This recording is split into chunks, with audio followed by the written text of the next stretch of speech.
fue Sebastián Sánchez, que estará en Alemania.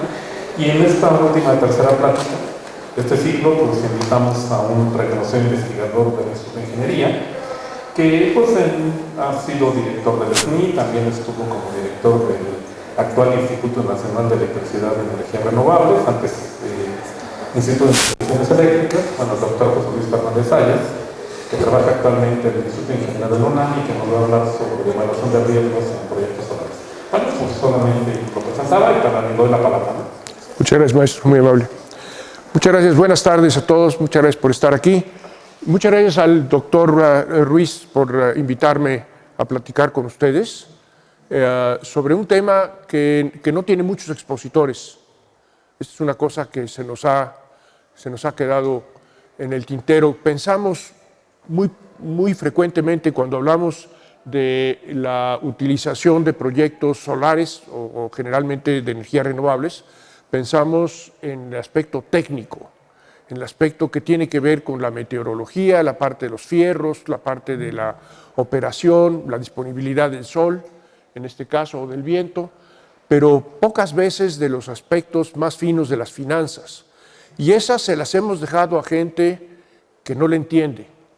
Entonces voy a ser, como siempre, muy arrogante para hacerles creer que yo sí le entiendo y que en el corazón del tema de las finanzas está la evaluación del riesgo. Y esta es una característica de los temas solares el día de hoy en México que no hemos podido rebasar porque no la entendemos muy bien. Yo he tenido la oportunidad de hablar del tema con algunos financieros, con varios inversionistas mexicanos y extranjeros los últimos 10 años y con algunos dueños de negocios que ponen grandes plantas solares y que les va muy mal. Les va muy mal porque no le entienden a este tema.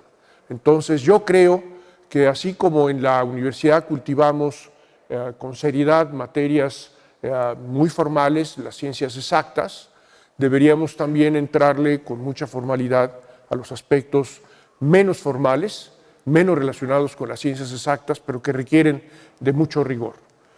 Entonces, yo empezaría por opinar, por supuesto es un punto de vista lo que yo les voy a dar, es altamente probable que lo que yo diga esté mal y muy probable que deba ser corregido, de modo que a la menor provocación, por favor, peguen un grito y díganme que la regué y que le busque por otro lado, corríjanme, pero no dejemos que esto marche de manera libre de críticas. Al contrario, este es un tema que requiere de mucha crítica.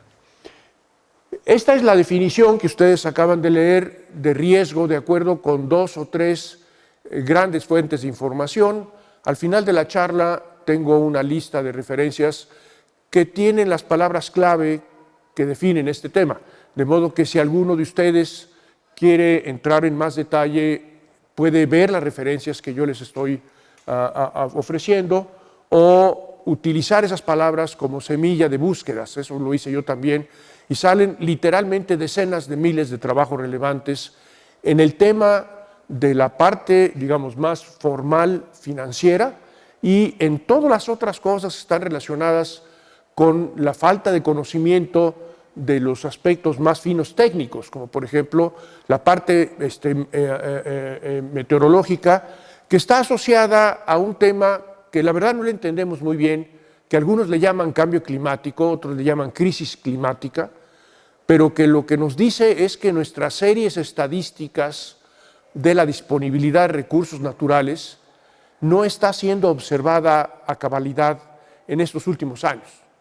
En particular, me voy a referir, hablando de riesgo, a las lluvias en el noroeste y a las tormentas con grandes velocidades de viento, también en el noroeste, donde hemos puesto la mayor parte de las plantas solares y algunas de las cuales han sido dañadas y no están protegidas por los seguros apropiados porque se hizo una mala evaluación del riesgo. En los mexicanos estamos perdiendo mucho por ese motivo. A los que todavía preservan un cariño por la matemática, les ofrezco la definición oficial, rigurosa, de riesgo, que está rete fácil, ¿no? Por eso una cosa multiplicada por la otra, con la única bronca de que la probabilidad de daño, en el caso de una instalación solar, es muy difícil de evaluar. Y la otra, el costo del daño ya no obedece, por lo que dije hace unos minutos, ya no obedece a la relación estadística, porque se ha tenido que hacer inversión mucho mayor que lo que marcan los estándares, por ejemplo, en estructuras para contender con altas velocidades de viento. Entonces, esta es una primera entrada al tema de la relación del concepto que quiero desarrollar con ustedes en función de lo que pueden ustedes encontrar en la literatura y lo que dice la gente decente, ¿no? Porque la gente decente diría que el tema de la evaluación de riesgo, pues es un tema de científicos, ¿no? Eso no tengan ustedes duda. Tenemos mecanismos bien probados, muy metidos en el aparato legal, para poder protegernos, hasta donde sabemos, de los riesgos, que son los que les ofrezco acá. Básicamente son medidas de protección bancaria, pero hay una serie de cosas que no son fáciles de determinar, como los errores en la ejecución o ocasionalmente la mala calidad de algunos componentes o frecuentemente la mala calidad de la mano de obra, que introduce fallas en estos procesos. Entonces, en el tema de los riesgos y su cobertura, hemos debido desarrollar, y digo hemos, los seres humanos, pues, ¿no? Coberturas adicionales como las consecuencias de la falla de la planta. Las consecuencias pueden ser pavorosas. Una que a mí me parece gravísima, en Baja California Sur, en La Paz, que es una región chiquita desde el punto de vista del consumo, estamos hablando de unos pocos, yo creo que toda la península de Baja California, si le quitamos las 4 grandes ciudades del norte que viven del comercio internacional, el resto de la península de Baja California y Baja California Sur, incluyendo la parte central que tiene actividades importantes en la producción de sal y pesquerías y eso, en total, incluyendo Los Cabos y la parte turística, no llegan a 1 millón de habitantes. Y la parte del sur, incluyendo Los Cabos, La Paz, Todos Santos, etcétera, es una pequeña red eléctrica que no está conectada al resto de las redes nacionales. Había una oferta muy aventurada que hizo mucho ruido allí en La Paz hace unos 6 o 7 años, cuando dijeron que iban a poner un cable submarino para conectar la península con la parte continental, particularmente con Sinaloa, ante la expectativa de que hubiera mucho más producción eléctrica con sistemas solares, mucho mayor que lo que se consume localmente, de modo que se pudiera mandar la energía eléctrica a ser consumida para tener dinero en el continente. En esa parte del país, el noroeste, la parte que corresponde al norte de Jalisco, Nayarit, Sinaloa y Sonora, hay muy altos consumos de energía eléctrica, particularmente para el aire acondicionado. Entonces todo esto tenía mucho sentido, pero nunca se hizo nada, ¿no? O sea, yo conozco la evaluación del proyecto, sí puede ser rentable, pero pues ahorita como están las cosas, no tenemos interlocutores de estos temas en el gobierno federal. De modo que nos preguntamos, ¿qué hay que hacer con el riesgo? Frente a este problema, a esta incertidumbre, ¿qué es lo que debo hacer? Sin duda, tengo que hacer todo lo necesario para identificar mi riesgo, que es una cosa que no nos enseñan en la escuela. Nos enseñan a diseñar plantas, nos enseñan a seleccionar materiales, nos enseñan la parte financiera tal vez, pero no nos hablan de los riesgos. Y los riesgos pueden ser estos, que aquí los repito un poquito más detallados. Algunos los tenemos más o menos claros. O sea, ¿qué pasa si de repente el gobierno me quita los subsidios, como pasó en Francia o en España? Esta es una cosa que de repente hay que preguntarse. Yo creo que no hay que tomar en cuenta el financiamiento del gobierno como un elemento del negocio, porque puede cambiar. De hecho, está cambiando en todo el mundo, no nada más en México. ¿Qué pasa si tenemos problemas de enfermedades, por ejemplo, una crisis de una infección, cosa que pasa también, de muchos tipos. Ponemos gentes de diferentes partes del mundo a trabajar juntos en zonas apartadas, pues surgen las epidemias. ¿Qué pasa si de repente en esos lugares del noroeste, por ejemplo, donde ponemos la mayor parte de las plantas, tenemos alguna calamidad de este tipo, etcétera? Y hay un elemento que empieza a ser cada vez más importante, que es el psicosocial. Y ustedes van a decir, no, pues yo soy matemático, ¿a mí qué me importa? No, sí, claro que sí nos importa. Nos importa porque no lo estamos haciendo bien. Ponemos gentes de diferentes orígenes, con diferentes disciplinas a trabajar en equipo, y resulta que de repente hay sinergias y producen mucho más de lo que el equipo pudiera preverse que iba a producir cuando se hicieron los planes. Pero en general es al revés.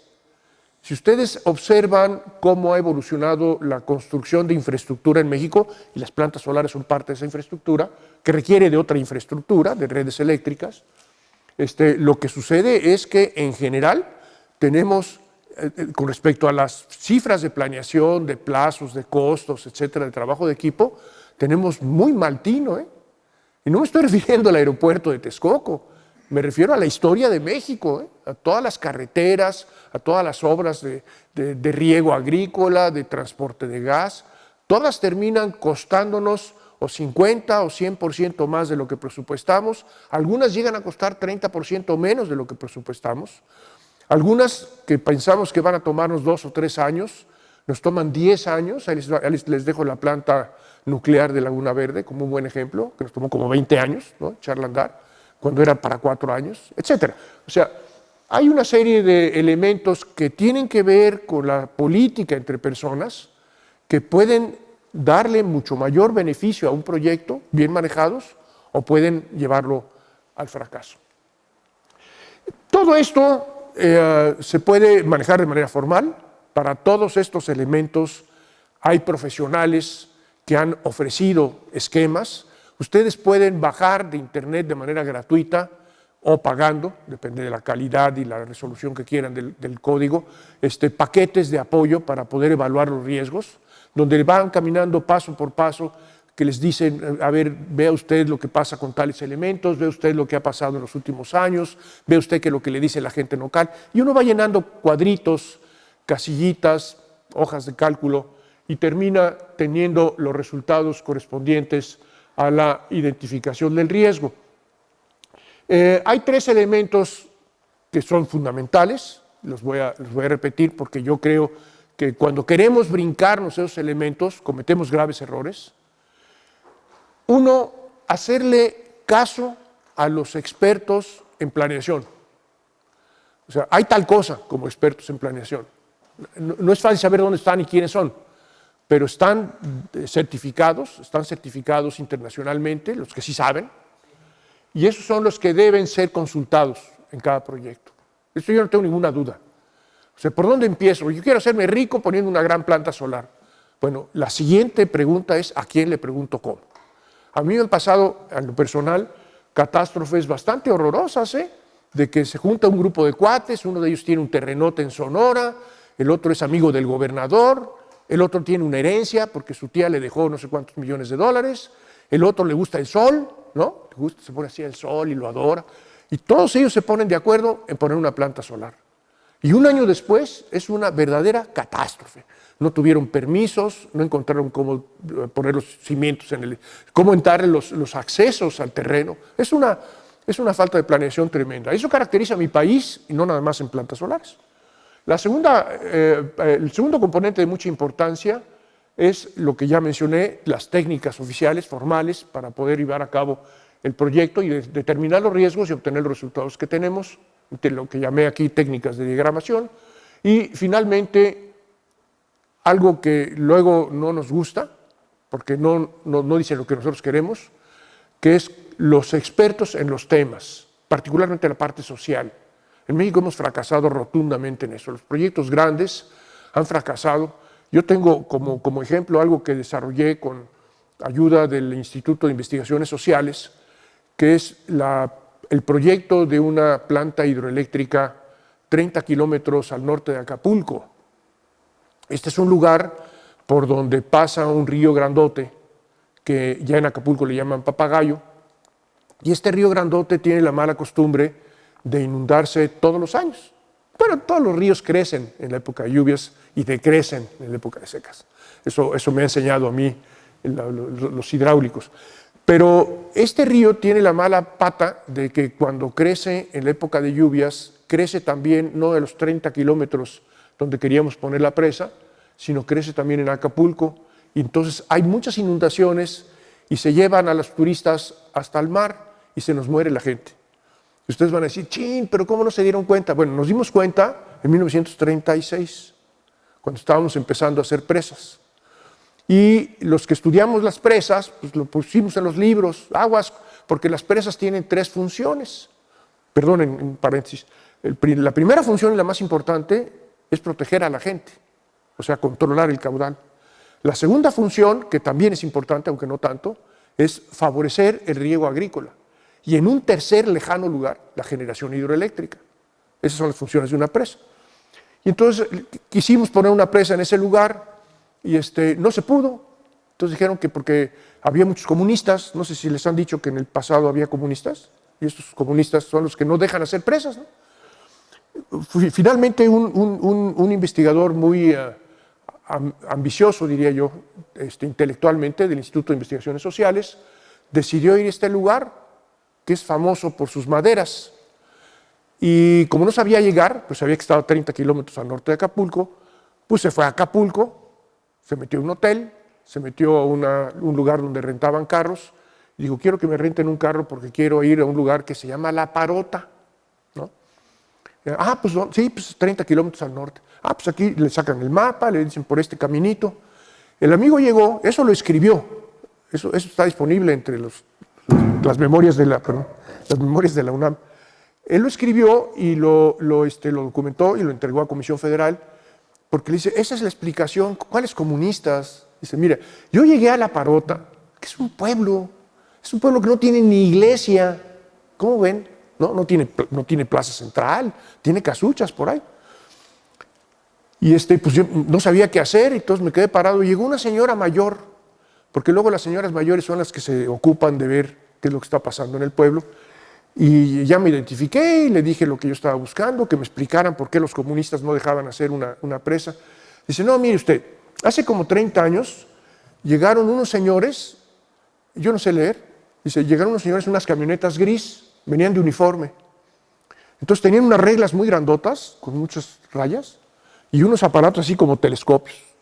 Y entonces empezaron a bajar sus aparatos y empezaron a ponerlos en diferentes lugares. Dice, ya luego me enteré que estaban haciendo un levantamiento de la nivelación del terreno. Entonces les ofrecí, les dije, ¿qué es lo que les puedo ayudar? Porque yo lo que quería era venderles comida. Porque si van a comer, pues les puedo ofrecer de comer. Y entonces yo les vendo y me echo una lanita encima, ¿no? Además de que les doy un servicio. Por aquí no hay restaurantes, como usted ya se dio cuenta. Y entonces cuando me dijeron, no, nosotros vamos a estar aquí un rato nada más, porque estamos llevando información para la construcción de una presa. Y entonces yo les dije, oiga, no se molesten, presa ya tenemos. ¿Cómo que? Sí, ya tenemos una presa, mire, vengan por acá. Entonces, en la parte media del pueblo, por donde pasaba el río Balsas, que así se llama el río, habían hecho una represa para que en la época de lluvias se les hiciera una especie de guardadito de agua para cuando lo necesitaran. Entonces vienen ustedes del gobierno para hacernos una presa, les agradecemos mucho, pero no nos hace mucha falta. Y entonces digo, no, mira, esa no es presa, lo que hicieron ustedes es un vil bordo, vil y vulgar, no sirve para nada. Lo que nosotros hacemos es una verdadera montaña que para el río. Mire, ¿ve usted ese cerro? ¿Ve este otro allá? De ahí a allá hacemos la cortina de la presa. Entonces yo les dije, dice la señora, pero ¿cómo van a poner aquí una montaña? Pues aquí vivimos nosotros. Y ahí está mi cementerio, ahí están los huesos de mis padres y de mis abuelos. No, dice, eso díganselo a los de la compañía. Nosotros somos topógrafos y venimos a hacer un levantamiento. Y la señora dijo, no, pues qué mala onda, ¿no? Me amenazan con que van a sepultar mi camposanto, van a sepultar mis pueblos, mi casa, mis gentes, para hacer una cosa que quién sabe qué sea, ¿para qué quiero yo una montaña si ya tengo presa? Y se quedó la señora ahí pensando todas estas cosas durante un rato, y a los 15 días llegó un político, me dicen que del PAN, no sé, a lo mejor Pablo, amigo nuestro, no sé, de allá de San Ángel. Llegó un político y entonces dijo, oiga, ¿aquí cómo van las cosas? Entonces ya le explicamos, dijo, tienen ustedes derecho a reclamar. Porque si lo hacen bien, como lo hemos hecho nosotros en el río Grijalva, les hacen casas nuevas en otro lado, les cambian el cementerio de lugar y les dan una lana, que es lo que dice la ley que hay que hacer cuando les van a quitar el pueblo. Entonces, cuando se formalizó la oferta del pueblo, de la Parota, la gente de CFE, que yo conozco, dijo, no, nosotros no estamos preparados para esto. Lo que les estoy diciendo de manera dramática, eso sí lo viví yo en la UNAM, es que en algún momento los expertos determinan si el proyecto es o no rentable, porque el riesgo social puede ser inconmensurablemente elevado, en particular en un país en vías de desarrollo, donde de eso nos agarramos. ¿Cómo no? Pues si no tengo otra fuente de ingresos, pues voy a reclamar que me den lo que me toca de acuerdo con la ley. ¿Por qué no, verdad? Yo creo que es lo que nos pasa con frecuencia. En el tema y en la Facultad de Ciencias deberíamos abordar en particular lo que se conoce como riesgo tecnológico, que tiene 3 niveles: el nivel físico, el nivel de software y la confusión entre estas dos cosas. Claro, lo que pasa es que, como decía yo, hay paquetes que me permiten simular una planta solar en computadora, paquetes gratuitos, algunos desarrollados por gente de la UNAM, yo desarrollé uno, que le doy los datos adecuados y me permite simular la producción bajo ciertas condiciones de clima, variables, las nubes, las condiciones de temperatura, etc. Pero si yo le meto basura, le saco basura. Les doy mi palabra de honor, sobre todo al que yo desarrollé. Si le meto información equivocada, no funciona. Y lo que es muy frecuente es hacer mal uso de las cosas. Imagínense que yo le digo a mi cliente que quiere hacer una planta de 10 megawatts en Caborca y le digo, oye, sí, pero voy a necesitar comprar un código, porque ya es comercial, esto ya no es gratuito, voy a necesitar comprar un código y voy a tener que mandar a uno de mis estudiantes a que tome un curso. Va a decir, no, hombre, no. Que cosa que también ya me pasó. No, hombre, eso nos lo ahorramos. Pues hay mucho sol, ¿no? Esa imagen es gigantesco. Entonces, mejor no desarrollamos una simulación. Y eso es muy frecuente en México. El día de hoy nos pasó, bueno, el día de hoy, la semana pasada, nos pasó con la construcción del aeropuerto de Santa Lucía, que la persona que está encargada de tomar las decisiones en un tema de carácter más o menos crítico, de tipo ambiental, pues le dijimos, oye, hay que hacer una simulación porque pues, lo que puede pasar es tal cosa y la gente del pueblo a lo mejor no nos deja seguir haciendo cosas fuera de la ley. El otro dice, no, nada. Nosotros ya tenemos las instrucciones del gran capitán y vamos a hacerlo. Digo, no porque el gran capitán les diga que hay que hacerlo mal. El señor quiere hacer un aeropuerto, pero no les ha dicho que violen el artículo 5º constitucional, que de alguna manera protege la buena práctica profesional. No, vamos. Y estábamos alegando, eso es una cosa que normalmente hacemos en el Instituto de Ingeniería de la UNAM, estábamos argumentando cómo queríamos pasar esa etapa en ese aeropuerto, cuando de repente llega la empresa constructora mexicana más famosa, que se formó hace 60 años, por instancia del gobierno federal, con una gran protección del gobierno federal, y dice, ¿cuánto van a pagar? Pues no alcanzan, nos van a pagar, deberían ser como 60 millones y quieren pagar como 250,000 pesos. Nosotros sí le entramos. Y lo están haciendo. Ya metieron máquinas.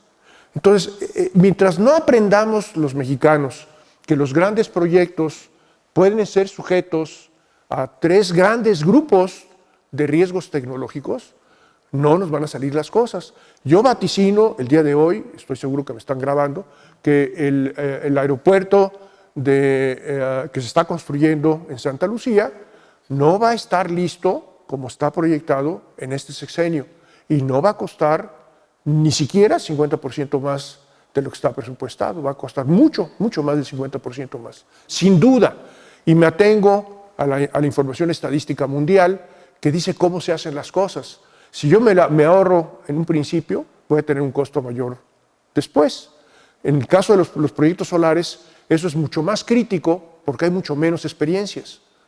¿Qué dice el artículo 5º constitucional? Dice, yo no puedo ir con un médico cuando me duele la cabeza y me manda con un neurocirujano porque parece ser que tengo un problema de irrigación, y le digo, ¿sabe qué, doctor? Deme mejor una pastillita, no me vaya a operar, ¿no? Porque no tengo más que como 200 pesos. Entonces le doy 200 pesos y quíteme el dolor de cabeza.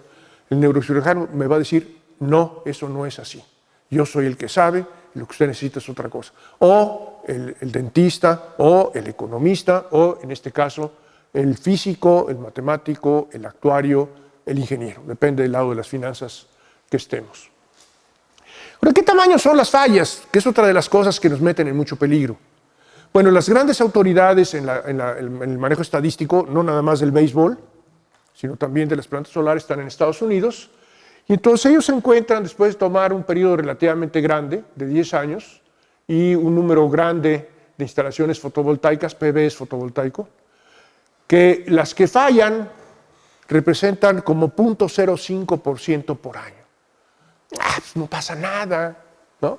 El riesgo de que se caiga de techo es más grande, ¿no? Entonces, ¿para qué estudiamos? ¿Para qué hacemos planes? ¿Para qué analizamos el riesgo? Entonces, si tomamos ya en cuenta todas las posibles fallas que pueden tener en Estados Unidos los sistemas fotovoltaicos, dicen que las fallas, inclusive aquellas que no son catastróficas, pero que obligan a reducir la generación eléctrica o a detenerla, no representan ni siquiera el 5% de todas las fallas eléctricas.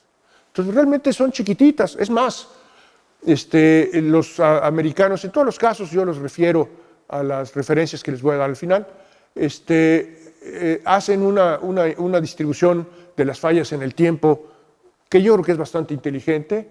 Las fallas que pasan al mero principio, que tiene que ver con una falla de origen, del equipo que estuvo mal seleccionado o que estuvo mal fabricado.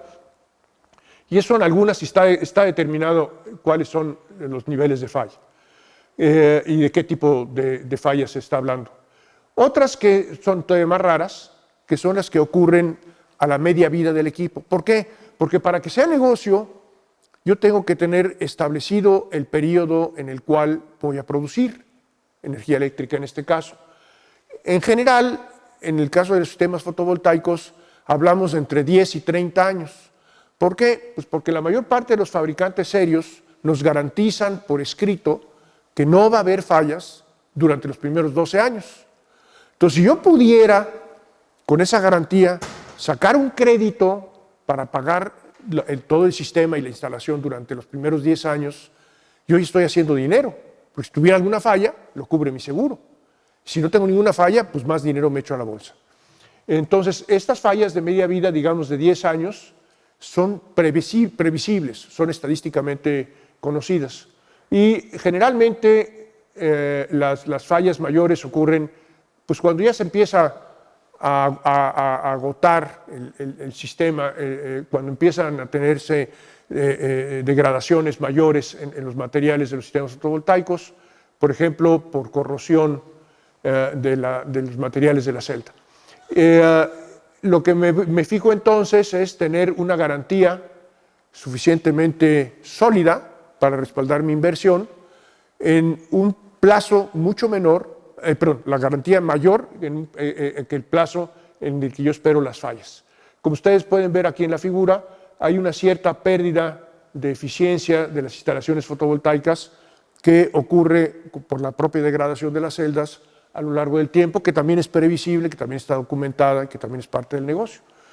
Entonces, lo que se trata de analizar, y en esto la Agencia Internacional de Energía es muy buena, hay un montón de datos que me permiten hacer estimaciones dependiendo de los climas y demás, para poder ver de qué tamaño tiene que ser mi garantía para que me entreguen, para que la planta que yo haga me entregue a mí utilidades. Ahora, acuérdense que un negocio, de eso no tengo mucho preparado, pero un negocio no existe si no puedo vender lo que hago. Y en el caso de México, el único cliente era el gobierno mexicano. Entonces, se había trabajado con muy mal éxito en la construcción de un conjunto de contratos que obligarían a la Comisión Federal de Electricidad a comprar energía a largo plazo para poder financiar la instalación de los sistemas fotovoltaicos.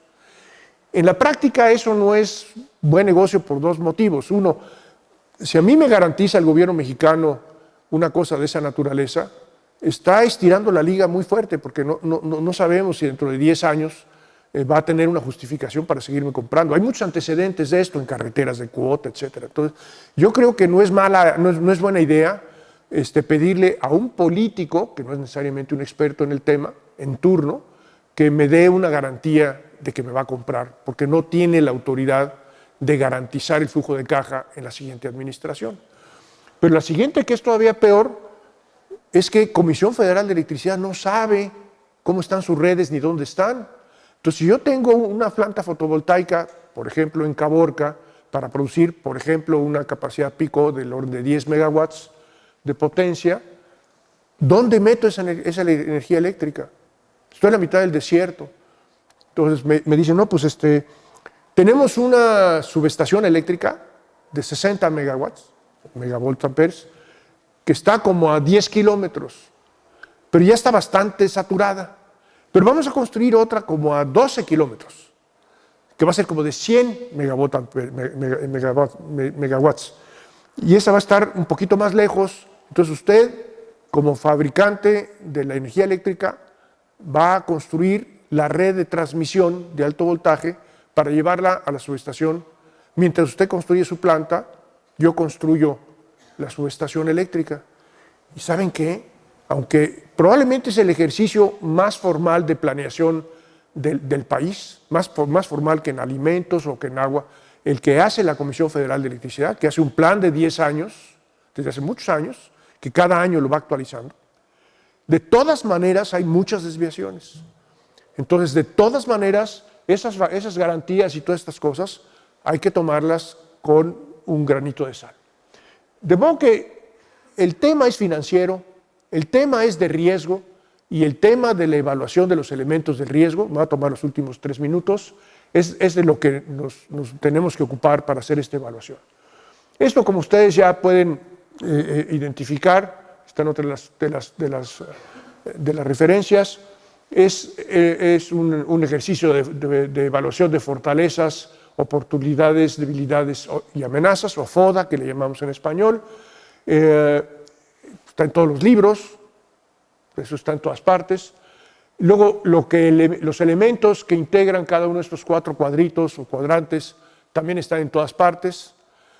El problema está en que tengo que ir con los expertos para poder hacer cada una de las evaluaciones.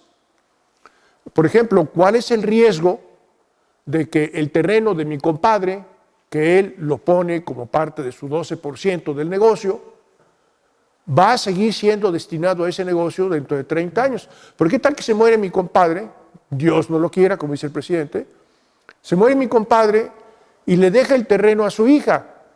Y la hija decide hacer un kindergarten en ese lugar. Entonces dice, tiene usted 1 año para quitar sus cochineros porque voy a poner aquí un kindergarten. ¿Qué hago? Legalmente lo puede hacer. Entonces no tengo una protección con respecto a ese tema. Entonces cada uno de estos elementos tiene alta incertidumbre. Aquí hago uso de un término que no es muy común, que es el valor actual neto, que conforme va pasando los 30 años, en este caso, el valor de mi negocio va cambiando. Probablemente al principio sea negativo, ¿no? Porque tengo más riesgos, porque tengo más inversión, porque tengo menos ingresos, sobre todo cuando estoy diseñando y cuando estoy construyendo. Pero luego, conforme va pasando el tiempo, cuando ya estoy produciendo y estoy vendiendo, sube el valor de mi negocio. Porque alguien dice, ¿qué tal que lo que estás vendiendo en el último año lo puedes vender los próximos 30? Entonces es un negociazo, ¿no? ¿Qué es lo que pasó con un sistema solar muy grandote, que era en su momento el más grande de América Latina, que estaba precisamente en La Paz? Y entonces yo conozco a los dueños y son gente muy padres, los que instalaron, las empresas que hicieron el levantamiento, todo está muy padre. Y hablamos un poco de esto fue hace probablemente 8 años. Hablamos de todo este mitote, de ahí viene mi inquietud por el tema. Un mal día, ¿ustedes se acuerdan de la península de Baja California? Tenemos una cadena montañosa que baja desde San Pedro Mártir, allá en el mero norte, hasta La Paz. Y en La Paz desaparece. Si ustedes están en la ciudad de La Paz, si se ponen así de puntitas, estando en el Mar de Cortés, pueden ver el Pacífico. Bueno, estando en un edificio regular. O sea, hay muy pocos obstáculos para ver de un lado al otro de la península. Y cuando van un poquito al sur de la ciudad de La Paz, en la dirección de Los Cabos, surge otra montaña preciosa, gigantesca, que además tiene un clima completamente diferente, pero en donde está la ciudad de La Paz, donde se puso esta planta, no hay cadena montañosa y nunca se había metido un ciclón. Ahora que están teniendo mal clima el día de hoy, no se meten los ciclones a La Paz. Digo, se meten poquito, así una colita de ciclón. Yo viví mucho tiempo por allá, pero no se meten los ciclones. Pues, ¿qué creen? Hace 8 años ya, cuando mis cuates estaban empezando a hacer lana, que se mete el ciclón y que se lleva patas de cabra los sistemas fotovoltaicos.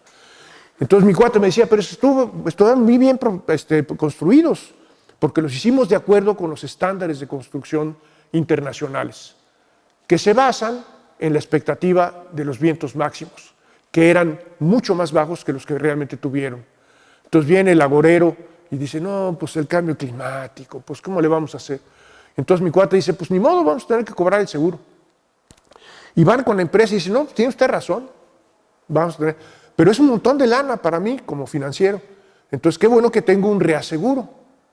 El reaseguro es de una empresa muy destacada que inventó los seguros en el mundo, que se llama Lloyds, que tiene oficialmente su base en Londres, en realidad está en Hong Kong, es dinero chino, pero sigue siendo una empresa muy seria, que es la empresa de reaseguro más importante del mundo, que tiene un contrato que dice que cuando las condiciones de diseño se rebasan de acuerdo con la estadística, el reaseguro no vale.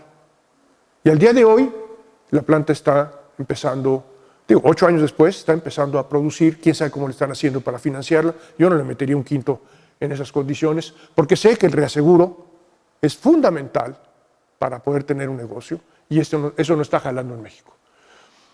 Una vez que se hace esa consideración en una planta como las de México, las como 40 características que me decía yo del análisis FODA anterior se pueden reducir a 9 elementos de riesgo.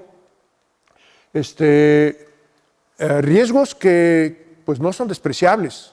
O sea, realmente con la experiencia que tenemos en México hay que tomar en cuenta esto. Esta ficha bibliográfica que les ofrezco es de un estudio muy serio que se publicó en Barcelona, pero hay un montón de información sobre este tipo de cosas que casi nadie utiliza. Es increíble cómo la gente mete montones de dinero en instalaciones que no están apropiadamente estudiadas. Porque además hay otra cosa, cuando ustedes ven en las cifras gringas, ¿qué es lo que falla cuando falla una planta solar? Es un aparatito chiquitito, hecho en China, como todo, ¿no?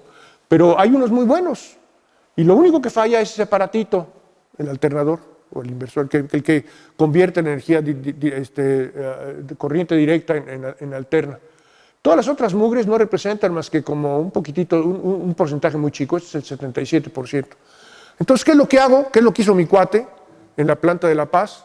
Pues puso la planta de La Paz, sabiendo que le iban a fallar estas cosas, compró 4 o 5 de repuesto y los metió en la bodega. Nunca planeó que entrara el huracán. Estas son las referencias. Se las voy a dejar, ya está en la máquina. Y que como digo, esto es lo que les va a permitir, en su caso, entrarle a discutir un poco más las cosas. Yo estoy a sus amables órdenes en la dirección que les ofrezco, y le agradezco una vez más al doctor Ruiz la invitación. Muchísimas gracias.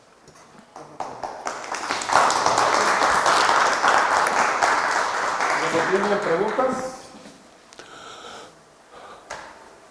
¿No? Gracias. Al principio habló de la variedad de clima, las lluvias y cosas por el estilo. Mi pregunta es, ¿se piensa que se puede provocar huracanes, desviaciones con el HARP? ¿Es cierto eso? ¿O qué tal cierto? Probablemente, no, creo que la respuesta debería ser posiblemente. No hay ninguna evidencia de que alguien lo haya hecho. Hay sospechas de que lo pueden hacer. Yo creo que la cantidad de energía que se requiere para hacer un cambio de esa naturaleza está muy por encima de la capacidad militar de los Estados Unidos, que es la que tiene más el día de hoy. Para hacer una caricatura, si quieren, le dieron el Premio Nacional de Ingeniería a unos ingenieros que abrieron el tapón del Grijalva. El Grijalva, en una lluvia gigantesca que se tuvo hace como 5 años, tuvo un desgaje, uno de los cerros se cayó y tapó el cauce. Entonces empezó a acumular agua, se hizo un embalse gigantesco, que estaba creciendo con los días, y a los 2 años o así del accidente, pues era una barbaridad, porque si se rebasaba el nivel del tapón, se llevaría la ola que se creara, se llevaría, entre otras poblaciones, a Villahermosa, Tabasco. Y entonces los ingenieros estos hicieron una serie de obras para poder aliviar y uno de los que estaba encargado de los cálculos me dijo que la energía necesaria para producir un deslave de esa naturaleza, supuesto que se hubiera creado una grieta artificial con detonaciones nucleares, sería del orden de 10,000 veces la potencia que se tenía en Hiroshima. Y no hay evidencia de que alguien haya hecho ese tipo de cosas. Pero, Porque por lo pronto tengo entendido que algunas nubes bombardeándolas con iones de plata y cosas por el estilo, producen las lluvias. Y mi pregunta es en el sentido de que si manejan esto, entonces las consecuencias de, pues ahora sí, de las lluvias, inundaciones, muertes y pérdida del patrimonio de pobladores, pues está tremendo, ¿no? Y si es provocado, pues sí, eso es desastroso. totalmente cierto. Yo creo que una de las responsabilidades que tenemos de hacer que la ciencia avance es prever todo ese tipo de implicaciones, porque bueno, lo que nos pasó a nosotros con el cambio, lo que está pasando con la crisis climática, que nadie entiende muy bien, que hay un montón de gente que dice que esto no es un cambio climático. Lo que decimos es que hay un paralelismo muy sospechoso entre el incremento en la producción de CO2 atmosférico y el aumento de temperaturas. Eso es casi una religión, casi nadie lo duda. Que eso se llame cambio climático y sea el motor de la desaparición de especies, y eso todavía hay ciertas dudas. Pero en general yo creo que hay que lamentar que no entendamos a cabalidad lo que está pasando. Lo que usted menciona es un motor de esa misma curiosidad científica. Tenemos que hablar. Yo sí sé que con investigadores del Instituto de Materiales, por ejemplo, desde hace por lo menos 30 años, se hacen siembra de diferentes compuestos en las nubes para producir lluvias, en particular en lugares donde eso es muy apreciado, como Coahuila, por ejemplo, lo han hecho repetidas veces. El costo es gigantesco, el riesgo es enorme, porque hay que meterse en las nubes y ahí las velocidades del aire ahí son enormes, ¿no? Y no cualquier piloto se mete, porque hay mucho desconocimiento de dónde están las corrientes. Y por otro lado, el costo combinado de todo ese tipo de cosas no necesariamente compensa con el aumento de disponibilidad de agua en las nubes. Es lo más que yo conozco de producir lluvias de manera artificial. Que otra vez lo lamento, porque pues, efectivamente, si conocemos las condiciones del noroeste mexicano, se nos ocurre que a lo mejor tener más agua de cualquier fuente debería ser una buena idea, ¿no? Y no hemos trabajado lo necesario. Y por la parte catastrófica en el sur, a mí sí me preocupa mucho, porque la catástrofe que mencioné yo del Grijalva obedeció a un periodo de 48 horas en las cuales se precipitaron casi 1,000 milímetros de agua. Y la estadística dice que la lluvia más importante, con la que están diseñando la refinería, que la lluvia más importante registrada es con un periodo de retorno de 100 años y son 320 milímetros, que es la tercera parte de lo que pasó. O sea, cuando los expertos desconocen lo que está pasando, me pongo a temblar. Es una función de la universidad. ¿Alguna otra pregunta? Bueno, mi duda es, una vez que ya pasaron los 30 años de servicio de una planta solar o algo así, ¿qué se le hace a esos paneles? Yo creo que hay una serie de renovaciones que hay que pasar mucho antes de 30 años. Hay cierto tipo de fallas en los sistemas fotovoltaicos, aunque uno no quiera, se calientan y se enfrían por las variaciones climáticas de todos los días, y eso produce con frecuencia microgrietas o microfisuras que le llaman, que a su vez se convierten en una resistencia eléctrica, que a su vez producen sobretemperaturas. Entonces se recomienda hacer una evaluación de la distribución térmica en el campo, pues una vez cada mes o alguna cosa así, para prever ese tipo de microgrietas. Y con frecuencia el resultado es que antes de que tengamos un problema aquí hay que cambiar estos paneles. A los 10 años muchos de los paneles deben ser cambiados. ¿Pero usted sabe qué hacen con esos paneles ya dañados? Podemos hablar de ciclo de vida. Yo digo que deben reciclarse. Lo que pasa es que el corazón de cada panel es una especie de tejita que solamente se hace en China. Que por cierto, la fábrica más importante del mundo es de mi amigo Jorge Young, que está cerca de Shanghai. Y él no sabe de dónde vienen los materiales con los que hace la teja. Él viene aquí de repente, pues su mamá está muy malita y hemos platicado de eso. Digo, ¿por qué no reciclamos esos sistemas? Porque además son valiosos, ¿no? O sea, el sustrato, que es de sílice, eso es valioso, y además es un material finito. Y muchas otras cosas, la parte electrónica, etc. Y él, que es el principal fabricante del mundo, es socio de la más importante, no sabe de dónde llegan los materiales a su fábrica. O sea, esa presión hacia la economía circular o la ecología circular es muy nueva y todavía no se articula como negocio. Perdón, o sea, que contaminamos sin duda. Los paneles, ¿qué tan frecuentemente se tiene que estar limpiando? Porque supongo que es parte del mantenimiento, ¿no? Sí, yo creo que no. Lo que yo he observado es que se suelen poner con cierta pendiente. Pues en el caso de México, hay quien dice que la irradiancia óptima se tiene a lo largo del año cuando la inclinación del panel que está orientado al sur es un poquito más, como 10 grados arriba de la latitud del lugar. De los lugares que yo estoy hablando que están por ahí del trópico, estamos hablando entonces de inclinarnos como 30 grados hacia el sur, y eso es suficiente para que la mayor parte de la mugre resbale sola. Yo tengo un calentador solar de agua en la casa de ustedes desde hace como 55 años, y jamás lo limpiamos. Aquí lo que pasa es que sí llueve y la lluvia es muy efectiva para la limpieza.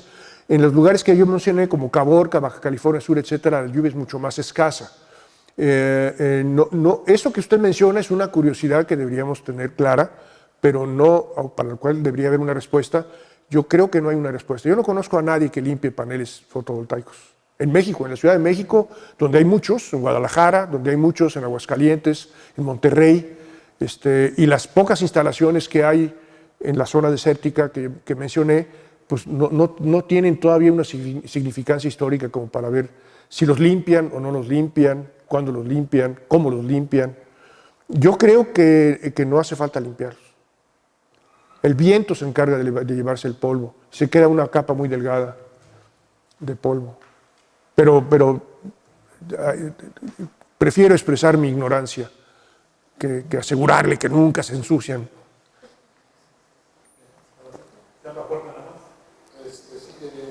Bueno, yo pienso que hoy en día, como está la situación de investigación en nuevas tecnologías emergentes en celdas solares, hay un riesgo muy importante que no se está considerando, que es justamente esa, en tecnologías emergentes. Si alguien hace una inversión pensando en 30, 40 años, viendo que las celdas solares de perovskitas híbridas, por ejemplo, ya alcanzaron la eficiencia prácticamente de las de silicio germánico, estoy casi seguro que en 10 años a lo más ya las sustituyen y con mejores eficiencias. Entonces es un riesgo que no lo veo ahí y que está muy latente, pensaría yo. Yo lo incluiría en los riesgos tecnológicos. Creo que apostarle a la vigencia de la tecnología actual más allá de 10 años es irresponsable. Estoy de acuerdo con usted. Ahora, como mencioné, hay necesidad de hacer ciertos cambios, ciertos ajustes cada año, y yo creo que una buena decisión de inversión en una planta fotovoltaica es tener esa circunstancia clara, que tendremos muy pronto, antes de los 10 años, la posibilidad de cambiar los paneles fotovoltaicos por otros antes de llegar al final de la vida útil de los que tengo, pagando además la mano de obra y las inversiones necesarias para hacer la reposición, porque es negocio. O sea, yo debo tener mi panorama financiero perfectamente claro en esos sentidos. En todos los casos, también en los aeropuertos. Yo estaba entusiasmado en poner mis paneles solares en mi casa, así como los calentadores solares, ¿no? Pero entonces resulta ser que de acuerdo a la ley pues, tiene que estar muy interconectado con la red de la CFE, ¿no? Cosa que yo no me parece. Y bueno, pues yo colecto mi energía para mi casa y si le sobra la guardo y hasta me compro un carro híbrido y me sirve siempre el aprovecho, ¿no?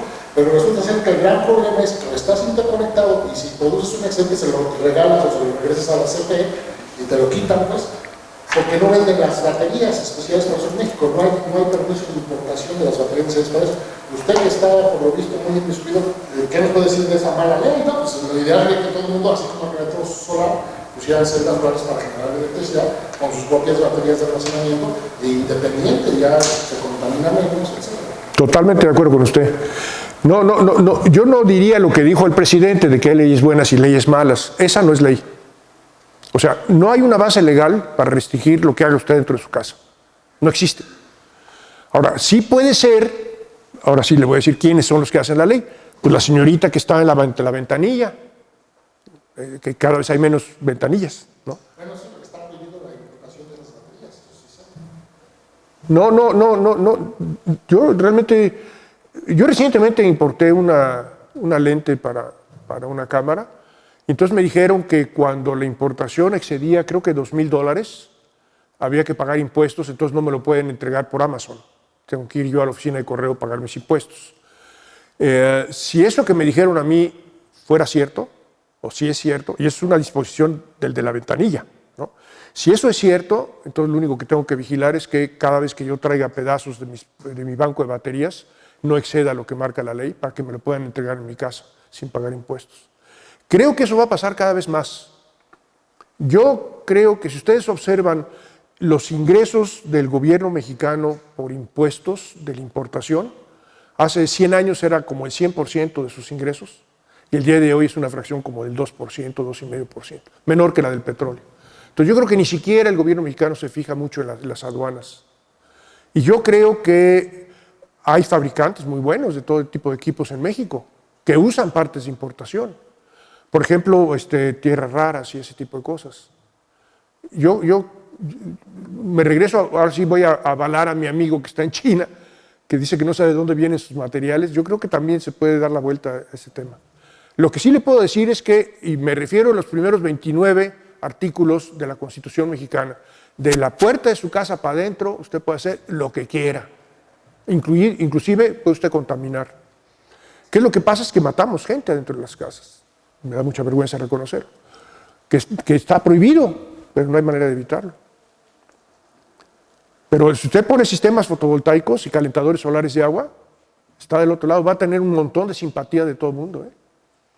Esto me animó porque en mi pueblo natal, allí en Hidalgo, en Tepeji del Río, resulta que son una planta china de celdas solares, que hasta donde sea hay tenemos una en Veracruz, que es de los alemanes, y ahí en Tepeji del Río, que es Solar Clever. Esa planta es china, no es de lo que está hablando o de otra compañía. No, las tejas de las que yo hablé es una sola fábrica en el mundo. Antes había Telefunken y había una serie de cosas, pero pues estos cuates, en una ocasión que estaba Jorge aquí en México, un amigo mío me dice, yo quiero hacer celdas fotovoltaicas, que estaba armando celdas fotovoltaicas, pues decía, para no traer el pedazo ese de importación. Y dice, yo les digo, ¿cómo se hace? Entonces él traía una serie de láminas de PowerPoint, de cómo el material, cómo se plancha, cómo se rasura, etcétera, para hacer lo que él hace. Entonces yo le decía, oye, ¿no te da un poquito de precaución? Estás dándole todos los secretos de la fabricación, de la mejor fábrica del mundo, a uno que puede ser tu competidor. Dice, no puede competir conmigo. Yo estoy pagando $1 a la semana por la mano de obra. Dice, no puede competir conmigo. No hay manera que compita con los chinos. Él por eso puso su planta en Shanghái. Entonces, tenemos un solo fabricante que tiene la obligación de apegarse a ciertos cánones internacionales, si no, no vende. Y los que lo cuidan son los del Partido Comunista, no van a jugarse una infracción mayor. Luego tiene usted otra etapa, que es el armado de la celda fotovoltaica, hasta poner los colectores de carga y todo ese tipo de cosas que requiere mucha mano de obra especializada. Hay que transportar las cosas entre máquinas y esto, ¿no? Y ahí sí tenemos en China, donde se hacen casi todos, otra vez, probablemente el 80% sean de muy mala calidad y el 20% son de los estándares internacionales, como Telefunken, pero a un costo mucho menor que Telefunken. Y yo lo que he estado observando en México, cómo va avanzando la normatividad para garantizarle al usuario, que no es experto en esas cosas, como usted y yo, pues que lo que compra uno está bien, pero es muy difícil garantizarlo. Usted va a Walmart y se encuentra que en la cabecera de la fila donde están las mercancías, pues ahí tiene calentadores solares chinos, por ejemplo, calentadores de agua, que no tienen ninguna certificación. Y los mexicanos vamos y los compramos porque son muy baratos. Y estamos comprando mugre. Entonces yo creo que ese es un tema que no hemos resuelto. Y estoy hablando de calentadores solares, que es el tema, pero podría hablar yo de ropa, de comida, de lo que usted quiera, que no está certificado y no sabemos qué es lo que estamos comprando. Y el tema de los fotovoltaicos yo creo que está mucho mejor manejado por los propios distribuidores en México, porque ya tenemos distribuidores, instaladores, que están operando desde hace como 25 o 30 años. Hay una fábrica armadora de sistemas fotovoltaicos en USA, la de Pastegé, que han pasado por todas esas malas experiencias. Usted instala una cosa que no tiene el estándar adecuado, le rechinan los clientes y al rato tiene usted una bronca gigantesca. Si quiere un negocio de un año, está a todo dar, pero ellos ya tienen 30 y tantos. Entonces, ya el mexicano cuida eso, ¿no? Nomás no los compra en Walmart. No, pues ahí está la fábrica, esa solar, es China, ahí las fabricamos. ¿Está bien? Gracias. Gracias. ¿Alguna pregunta más? Sí, en esto de la evaluación de riesgos se hablaba de grupos interdisciplinarios, los expertos, como ustedes dicen, los ingenieros, pero ¿qué tan real es? Porque, por ejemplo, la parte social o la parte tecnológica a veces es crítica, o sea, si no se tiene como esto que decía del aeropuerto, que al final de cuentas no importa, se viole y no importa, pero a la larga, como usted mismo dice, el costo es mayor y el tiempo también es mayor. Y a la larga también no hay como control. Pero yo sé que esto es como decisiones políticas, ¿no? A final de cuentas, porque hay que entregar algo. Pero la ley, ¿en qué podemos apoyarnos para que eso no siga sucediendo? Porque al final de cuentas seguimos pagando todos. Seguimos nosotros con el problema y con las molestias, y al final de cuentas o es la sociedad civil la que tendría que hacer algo, o es los expertos que de alguna manera están diciendo no por esto, o la parte es que no se está integrando o se minimiza la parte social, ¿no? Que al final de cuentas es la que a veces no importa, ¿no? Esa es una visión. Esa es una visión. Efectivamente hay algunos proyectos. Por ejemplo, las carreteras de cuota de Guanajuato que se construyeron a principios del siglo, pasaron por encima de todos. Ahí está la carreterota, ¿no? Y la pagamos usted y yo. Y hay grandes catástrofes ambientales, sociales, etcétera, porque pasan literalmente con las máquinas por encima de la gente. Pero no siempre se puede. O sea, esto que también mencionó usted ya está ocurriendo. Hay gente que dice, nosotros no estamos de acuerdo. Un ejemplo a cuidar es el de la termoeléctrica de Huesca, en Morelos. La termoeléctrica está terminada hace 5 años. Terminada y probada de que funciona. Y el ducto que lleva gas está terminado, excepto por un tramito chiquito, también desde hace como 5 años. Ya todo pagado, el régimen pasado y todo. Ya está la planta haciéndose vieja, pudriéndose, sin producir un solo watt, porque hay un señor que logró organizar a la población para que no les quitaran el agua. Y pararon la construcción. Y cuando fue el presidente López Obrador, dijo, voy a hacer una consulta de las que suele hacer él. ¿Quién quiere que haya planta? Pues toda la gente dijo, no, sí, yo. Y a la mera hora de los trancazos no se pudo operar, no han podido resolver ese problema. ¿Cuánto estamos perdiendo? Todo, no le puedo decir 100%, es mucho más que eso, porque el capital lo estamos pagando con intereses muy altos, es parte de la deuda pública de México. Entonces, eventualmente se encuentra poblaciones o partes de las poblaciones o la combinación extraña de una población más activa con un líder que está vigilante, que yo creo que es una función de la universidad y de los universitarios, el que no se cometan infracciones por el costo. Porque al final del día, cuando dicen en el programa de egresos de la federación de cada año, que por ley tiene que hacerse cada año, que se va a construir a tal precio, véalo usted, es una tomada de pelo gigantesca. En todo nos hemos rebasado. Bueno, le dejo los aeropuertos que están haciendo el día de hoy. Todo está mal hecho. Nadie está tomando en serio lo que tenemos que hacer. El Tren Maya se lo dan a construir a la gente de la Secretaría de Turismo. Entonces no hay respeto por el conocimiento. Todos los proyectos que usted está hecho mención, ¿realmente están certificados o avalados ante algo o nada más es un papel que consiguen para poder llevarlos a cabo? De los proyectos que yo hablaría en México, que tienen un certificado, yo creo que debe uno dudar siempre de la legitimidad del certificado. Porque los mexicanos hemos construido un negocio gigantesco de coyotes que compran permisos. Digo, más que nada por lo que mencionaba usted de los proyectos de evaluación de riesgos en general, tanto tecnológicos como ambientales y sociales, pues obviamente deben de pasar por cierto régimen de lineamientos y normas para llevarse a cabo, no nada más es porque sí, ¿no? Más que nada en la parte de infraestructura bajo ISO 45001 y lo que mencionaba así en construcción y todo eso bajo 031, 035 en daños psicosociales y económicos.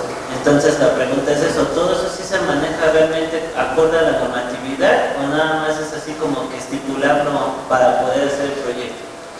Pues mire, va en medio de las dos cosas. Se cumple hasta cierto punto con la normatividad, pero efectivamente hay mucha prisa por cumplir el plan de negocios que se establece antes de solicitar los permisos, porque se necesita dinero para empezar a trabajar antes de los permisos. Ahora, hay algunas cosas que parecerían fáciles o accesibles, como por ejemplo el estudio de impacto ambiental. El estudio de impacto ambiental, ¿se acuerda usted? En los últimos capítulos tiene un tema de impacto social. Y en el impacto social hay que no nada más determinar quién sería el perdedor en caso de una explosión mayúscula, sino también encontrar cuáles podrían ser las objeciones de la comunidad afectada. Y ahí viene el problema subjetivo de cuál es la comunidad afectada. Eso es muy difícil de acordar. Entonces lo que se hace es, se forman, cuando lo hacen bien, se forman reuniones de los promotores del proyecto, se publica cuando en el municipio perengano se van a presentar los avances del plan, cuando se escuchan las objeciones, y créame que casi nunca asiste un personaje que objete un proyecto.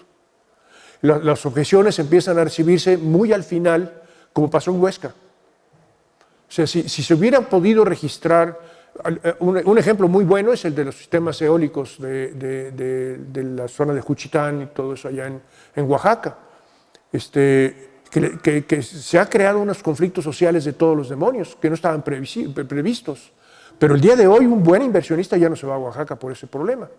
Ahí lo que pasa es que les dan dinero a algunos, los españoles que ponen las inversiones, ya identificaron los líderes y a los líderes les dan dinero de acuerdo con un contrato. Tanto kilowatt hora producido, tanto te voy a dar a ti. Teníamos nosotros ahí del Instituto de Emisiones Eléctricas un laboratorio en Juchitán y yo conocí al presidente municipal. Dice, todo está bien. El que objeta se le compra su voluntad. ¿Cuánto? Pues lo que venda él, ¿no? Está bien, es democrático. Excepto que lo que ya pasó es que ya hay dos estratos de la población. Antes estaba bien que se pelearan los tzotziles con los tetzales y la gente, los náhuatl. Eso viene ocurriendo desde hace 800 años, no hay problema. El problema es que ahora tenemos ricos y pobres. Y entonces esa inequidad, bien percibida por la población, es muy ofensiva, es obscena. Y ese es un costo gigantesco el que estamos pagando los mexicanos. Entonces ya no se hacen inversiones eólicas en esa zona. Entonces, por eso yo digo, esto es algo que hay que continuar estudiando, hay que seguir documentando, y se necesitan muchas ocasiones, muchos estudiosos de diferentes ángulos de esta cosa, como los de ciencias políticas y sociales, que analicen la parte más subjetiva del asunto. Ahí les dejo de tarea el asunto de la ventosa y la venta en Juchitán, que es pavoroso, es pavoroso porque los ricos son igualitos, son parientes de los pobres, pero cada vez están más lejos, económicamente hablando. ¿Tienen alguna pregunta más? Bueno, pues si no hay más preguntas, volvemos a regresar a la próxima. Muchas gracias.